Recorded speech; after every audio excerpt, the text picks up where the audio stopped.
हमारी last problem है, ठीक है। अच्छा, इसमें जितनी एग्जांपल्स थी वो मैंने बता दी हैं, करा दी हैं, कुछ आपने खुद करनी है। जितनी प्रॉब्लम्स मैंने बताई थी वो सारी हमने कर ली है। ये हमारी लास्ट प्रॉब्लम है। इसके बाद जो आपके पास्ट ईयर्स में, जो कि ज़्यादा नहीं है, 2-3 ही रिपीट हो रहे हैं, आपने वो सारे कंप्लीट करने हैं।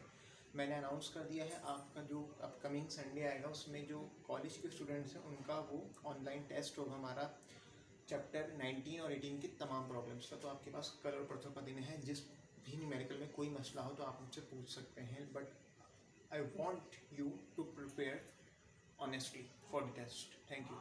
अच्छा, तो अब ये है, ये लास्ट टॉपिक भी वही है, एनर्जी ही से रिलेटेड है, बट यहाँ पे असल में मैं आपको इसके बाद एक लास्ट टॉपिक जो थ्योरी वाला है वो पढ़ाऊंगा, न्यूक्लियर फिजन।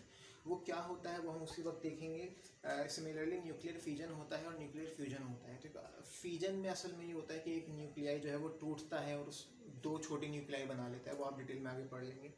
फ्यूजन में ये होता है, अभी यहाँ पे जो ये जो सवाल आपको दिया गया है ये इट्स ऑल अबाउट फ्यूज़ का वर्ड लिखा है। फ्यूज़ का मतलब है, इसका मतलब फ्यूजन। ठीक है, फ्यूज़ का मतलब है जुड़ जाना। फ्यूजन का प्रोसेस ये होता है कि 2 छोटे न्यूक्लियाई होते हैं वो आपस में जुड़ जाते हैं और एक नया बड़ा न्यूक्लियस बनाते हैं।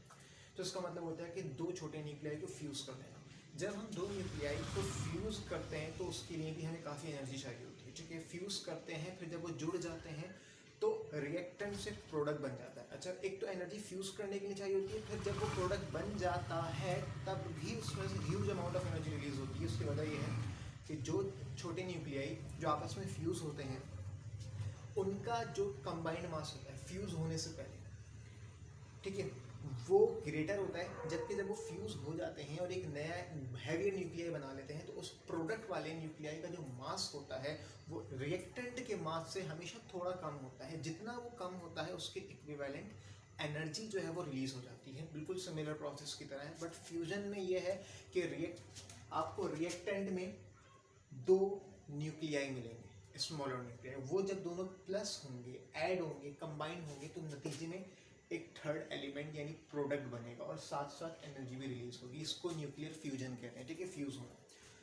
अब यहाँ कौन फ्यूज हो रहा है, देखो, how find the energy released when 2 deuterium hydrogen का आइसोटोप 1h2 का मतलब है एक प्रोटॉन है और एक न्यूट्रॉन है। This is 1h2 deuterium. ठीक है, अब हमारे पास 2 ड्यूट्रियम है। जब ये 2 ड्यूट्रियम आपस में जुड़ेंगे, अच्छा, ये दोनों पॉजिटिव होते हैं तो इनको जोड़ने के लिए, करीब लाने के लिए काफ़ी एनर्जी देनी पड़ती है, बिकॉज इलेक्ट्रोस्टैटिक रिपल्जन को ओवरकम करना पड़ता है। तो बहुत अमाउंट ऑफ एनर्जी हम देते हैं, देन ये फ्यूज़ हो जाता है। अच्छा, अब जब ये फ्यूज़ होंगे, nuclei fuse together to form an alpha particle, ये बनाते हैं एक अल्फा पार्टिकल। और अल्फा पार्टिकल असल में कौन होता है, हीलियम होता है। ठीक है, अच्छा, तो भाई ये इसकी इक्वेशन मैंने यहाँ लिख दी है। 1h2 + 1h2 का रिएक्टेंट से जो प्रोडक्ट बनेगा वो होगा 2He4 प्लस एनर्जी। ठीक है, ये इसका डेटा मैं यहाँ लिख देता हूँ। यहाँ पे आप इसके डेटा को मुलाहिदा फरमाएं।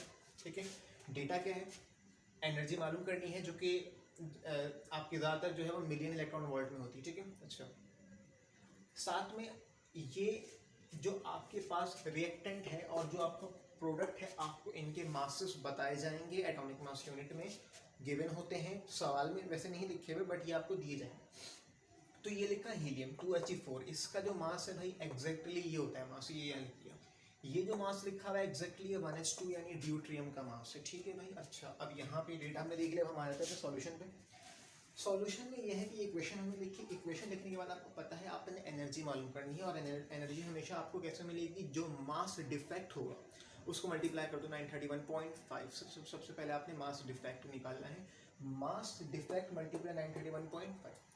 मास डिफेक्ट कैसे आएगा आपको पता है, मास डिफेक्ट का मतलब है हमेशा रिएक्टेंट की जितनी भी, रिएक्टेंट का जितना भी मास है, ठीक है, उसमें से माइनस कर दो प्रोडक्ट के मास को। तो बेटा यहाँ पे रिएक्टेंट में कौन है, एक और एक, 2 ड्यूट्रियम। तो बेटा ये लिख दिया मास ऑफ 2 ड्यूट्रियम। ठीक है, इसमें से माइनस कर दो मास ऑफ हीलियम। ठीक है, सही। तो बेटा मास ऑफ 2 ड्यूट्रियम क्या बनेगा, ये लिख दिया, 2 डबल हो जाएगा। यानी ये रहा मास ऑफ ड्यूट्रियम, इसको आप डबल कर दो, मल्टीप्लाई बाय 2 कर दो, ये आ जाएगा। ठीक है, इसमें से माइनस कर दो हीलियम का मास, या अल्फा पार्टिकल भी हम इसको बोल सकते हैं। ठीक है, तो माइनस कर दो, माइनस करने में ये बचेगा, दिस इज मास डिफेक्ट। इस मास डिफेक्ट को आपने क्या कर देना है, ये रही इक्वेशन आपकी, ये वाली इक्वेशन के मुताबिक इस मास डिफेक्ट को मल्टीप्लाई कर दो 931.5 से, ठीक है। तो इस तरह से आपको इक्विवेलेंट एनर्जी मिल जाएगी। ये वो एनर्जी है जो इनको फ्यूज़ करने के बाद रिलीज हुई, ठीक है। फ्यूज़ करने में भी एक एनर्जी दी गई है जो इनको करीब लाने में दी गई है, बट फ्यूज़ होने के बाद जब वो बन गया तो जो एनर्जी रिलीज हुई है ये वो एनर्जी हमारी है जो because of the mass defect होती है, ठीक है। That's it. अब यहाँ तक हमारे सारे प्रॉब्लम सॉल्व हो गए बहुत इजी न्यूमेरिकल्स से। जिस किसी में भी कोई प्रॉब्लम हो आप पूछ सकते हैं, और इंशाल्लाह हमारा इसका टेस्ट होगा चैप्टर 19 और 18 की प्रॉब्लम्स का।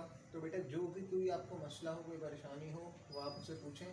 और देखें अब आपको जो चैप्टर नंबर 18 19 की न्यूमेरिकल्स की प्रैक्टिस करनी है तो आपने करना क्या है, आपने एक सीक्वेंस में चलना है कि आपने कौन कौन से टॉपिक्स पढ़े, उन टॉपिक्स के नाम के साथ आपने उनके फार्मूलाज लिखने हैं और उन्हीं फार्मूलाज के रेलेवेंट आपने प्रॉब्लम्स की प्रैक्टिस करनी है, ताकि आपको पता हो कि जो प्रॉब्लम आप कर रहे हैं ये कौन से कॉन्सेप्ट कौन से टॉपिक का है और उस पर कौन सा फार्मूला हमने लगाना है। I hope everything is clear to you. अगर नहीं है क्लियर तो बेटा ये आपका हक है कि आप उससे दोबारा पूछ सकते हैं, या आप इसी वीडियो को बार बार मेरी तमाम वीडियोज़ को रिवाइंड करके देख लीजिए। फिर भी कोई मसला हो तो कमेंट में मैसेज पे पूछ सकते हैं। थैंक यू, अल्लाह हाफ़िज़।